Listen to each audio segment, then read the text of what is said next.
Mon Seigneur et mon Dieu, je crois fermement que tu es ici, que tu me vois, que tu m'entends. Je t'adore avec profonde révérence. Je te demande le pardon de mes péchés et la grâce de faire avec profit ce moment de prière. Ma Mère Immaculée, Saint Joseph, mon Père et Seigneur, mon ange gardien, intercédez pour moi. Il y a des questions que quasiment tout le monde se pose. Parmi ces questions, peut-être celle de la vie après la mort est-elle la plus fréquente. Qu'est-ce qu'il y a après la mort ? Cette question engendre bien sûr de nombreux débats. Si nous discutions avec une personne au hasard dans la rue, peut-être que nous ne penserions pas la même chose qu'elle. Tout le monde n'est pas d'accord. À l'époque de Jésus, c'était un peu la même chose. Il y avait un débat entre ceux qui disaient que les morts ressuscitent et ceux qui disaient qu'à la mort, il n'y avait plus rien. Ceux qui disaient que les morts ressuscitent, c'étaient les pharisiens, groupe bien connu dans l'Évangile dont tu as certainement déjà entendu parler. Ceux qui disaient qu'à la mort, après la mort, il n'y a plus rien, qu'à la mort tout se termine, c'étaient les Sadducéens, groupe qui contenait plutôt les grands prêtres, l'aristocratie, disons, du peuple juif. Ces Sadducéens, voyant que Jésus lui affirme avec force la réalité de la résurrection, vont lui proposer un raisonnement qui, selon eux, montre que la résurrection des morts n'est pas possible.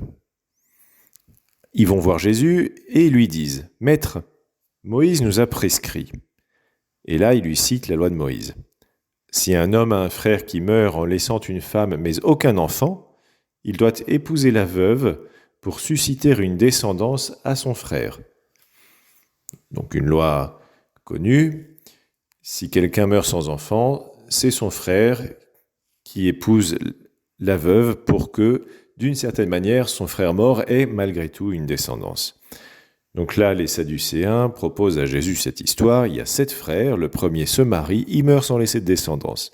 Le deuxième épouse la veuve et il meurt lui aussi sans laisser de descendance. Du coup, le troisième doit aussi épouser la veuve. Il le fait. Le quatrième, le cinquième, le sixième, le septième, ils meurent tous et ils ne laissent aucune descendance. Et donc, il demande à Jésus, quand ils ressusciteront, duquel d'entre eux la veuve sera-t-elle l'épouse puisque les 7 l'ont eue pour épouse? Et donc là, il pense placer Jésus face à une contradiction. Elle ne peut pas être l'épouse de tous. Et Jésus va répondre à la fois sur cette histoire et sur le fond de la question de la résurrection des morts. Sur cette histoire. N'êtes-vous pas en train de vous égarer en méconnaissant les Écritures, dit-il, et la puissance de Dieu ? Lorsqu'on ressuscite d'entre les morts, on ne prend ni femme ni mari, mais on est comme les anges dans les cieux. Au ciel, nous ne sommes plus mariés. Les personnes mariées ne le sont plus, alors ça ne veut pas dire qu'elles ne sont pas proches des personnes qu'elles ont connues sur la terre. Au contraire, au ciel, on est plus proche de tous. Mais au ciel, on n'est plus mariés, donc par conséquent, il n'y a pas de question d'épouse et d'époux parmi les 7 frères. Leur dilemme n'en était en réalité pas un, parce qu'ils ont imaginé que le ciel, c'était la même vie, disons, que sur la terre, avec un petit peu de différence, mais que tout se reproduisait. Or non, au ciel, on n'est plus marié. Et Jésus va ensuite répondre sur le fond, maintenant. Sur le fait que les morts ressuscitent, n'avez-vous pas lu dans le livre de Moïse, au récit du buisson ardent, comment Dieu lui a dit « Moi, je suis le Dieu d'Abraham, le Dieu d'Isaac, le Dieu de Jacob. Il n'est pas le Dieu des morts, mais des vivants. Vous vous égarez complètement. » Voilà, Jésus leur dit « Vous vous égarez complètement. » Il ne veut pas qu'il y ait le moindre doute sur la réalité de la résurrection. Dieu est le Dieu d'Abraham, le Dieu d'Isaac, le Dieu de Jacob, et comme il n'est pas le Dieu des morts, mais celui des vivants, eh bien Abraham, Isaac et Jacob sont bien vivants. La résurrection des morts est une question qui a agité même à un certain moment quelques-uns des premiers chrétiens. Saint Paul y fait allusion dans une lettre, la première lettre aux Corinthiens.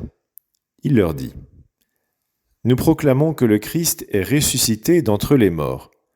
Alors comment certains d'entre vous peuvent-ils affirmer qu'il n'y a pas de résurrection des morts ?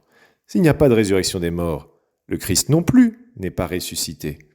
Et si le Christ n'est pas ressuscité, notre proclamation est sans contenu, votre foi aussi est sans contenu, et nous faisons figure de faux témoins de Dieu, pour avoir affirmé en témoignant au sujet de Dieu qu'il a ressuscité le Christ, alors qu'il ne l'a pas ressuscité si vraiment les morts ne ressuscitent pas. » Ce que dit saint Paul, c'est que comment le Christ va-t-il ressusciter ? Comment toi Jésus, aurais-tu pu ressusciter si Dieu ne ressuscitait pas les morts ? Or, le problème, c'est que si Jésus n'est pas ressuscité, la proclamation de saint Paul est sans contenu parce que saint Paul ne fait que proclamer que Jésus est ressuscité. Par exemple, quand les Romains doivent juger saint Paul, ils expliquent que la dispute entre saint Paul et certains juifs vient du fait de Jésus qui est mort et que saint Paul prétend être vivant. Voilà ce que saint Paul dit. Et saint Paul ne s'arrête pas là, il leur dit : « Si le Christ n'est pas ressuscité, votre foi est sans valeur. Vous êtes encore sous l'emprise de vos péchés. Et donc ceux qui se sont endormis dans le Christ sont perdus. » Et oui, la résurrection du Christ fait partie de l'œuvre de notre rédemption. S'il n'est pas ressuscité, nous ne sommes pas délivrés de nos péchés. Et ceux qui sont morts ne peuvent pas entrer au ciel. Si nous avons mis, dit saint Paul, notre espoir dans le Christ pour cette vie seulement, nous sommes les plus à plaindre de tous les hommes. Oui, notre vie chrétienne n'a de sens que si toi, Jésus, tu es ressuscité. Sinon, quel sens a-t-elle ? Mais non, reprend saint Paul, mais non. Le Christ est ressuscité d'entre les morts, lui, premier ressuscité parmi ceux qui se sont endormis. Oui, Jésus est ressuscité. C'est notre foi, une foi qui est fondamentale dans le christianisme, une foi qui est fondamentale pour chacun d'entre nous. Jésus vit. Et parce que Jésus vit, toi, tu peux parler avec lui, tu peux être son ami, parce qu'il est vivant. Et il est vivant proche de nous. Saint Jean de la Croix, un grand saint mystique espagnol du XVIe siècle, raconte à propos de sainte Thérèse d'Avila, qui était sa contemporaine et qu'il a très bien connue. Un jour, sainte Thérèse était jalouse de Marie-Madeleine, parce que le Seigneur l'avait beaucoup aimée. Et alors Jésus lui a dit, à sainte Thérèse d'Avila, « Sainte Marie-Madeleine a été mon amie pendant que j'étais sur la terre. Et maintenant que je suis au ciel, je t'aitoie. » Voilà, Jésus est ami de sainte Thérèse d'Avila et il est notre ami à nous aussi. Il nous le dit, la même chose à nous aussi. Sainte Marie-Madeleine a été mon amie pendant que j'étais sur la terre. Maintenant que je suis au ciel, je veux être ton ami. Alors, n'hésitons pas, soyons les amis, répondons à l'amitié que le Seigneur nous offre. N'hésite pas, sois l'ami de Jésus. Réponds à l'amitié qu'il t'offre. La résurrection permet cela. Nous savons, parce que Jésus est ressuscité, que nous pouvons lui parler, que nous pouvons échanger avec lui, qu'il est notre ami, que nous sommes l'ami de Jésus et qu'il est toujours proche de nous. C'est vrai, Jésus, en ressuscitant, après être ressuscité, est monté au ciel, à la droite du Père, mais il continue à s'intéresser à nous, plus que jamais.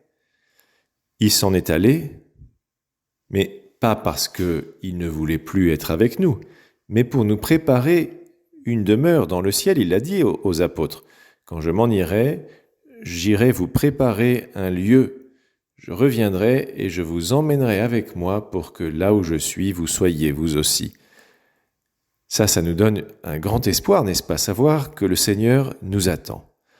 Oui, le Seigneur qui est notre ami, qui est ton ami et qui est mon ami dès ici-bas, nous attend au ciel.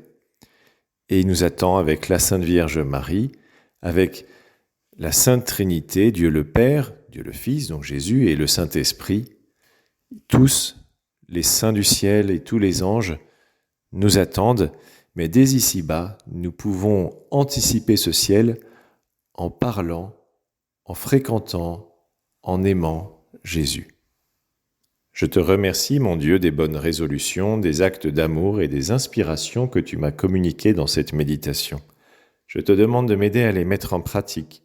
Ma Mère Immaculée, Saint Joseph, mon Père et Seigneur, mon ange gardien, intercédez pour moi.